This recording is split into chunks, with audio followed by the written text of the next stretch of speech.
विकसित भारताच्या दिशेने वाटचाल करताना महिला आणि बालकांच्या सर्वांगीण विकासासाठी राबवण्यात येणाऱ्या योजनांची प्रभावी अंमलबजावणी सर्व राज्यांनी करावी, यासाठी केंद्र शासन सर्वतोपरी सहकार्य करेल, असं प्रतिपादन केंद्रीय महिला व बालविकास मंत्री अन्नपूर्णा देवी यांनी केलं।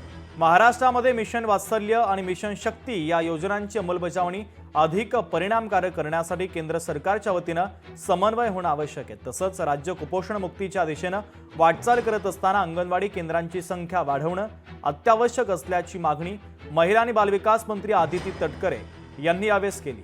केंद्रीय महिला आणि बालविकास मंत्री अन्नपूर्णा देवी यांच्या अध्यक्षतेखाली आज ऑनलाईन ही बैठक आयोजित करण्यात आली होती।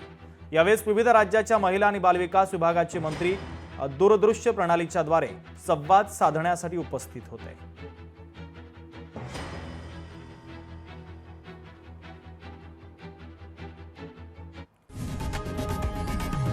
लोकशाही मराठी ऐका, पहा, जागरूक रहा।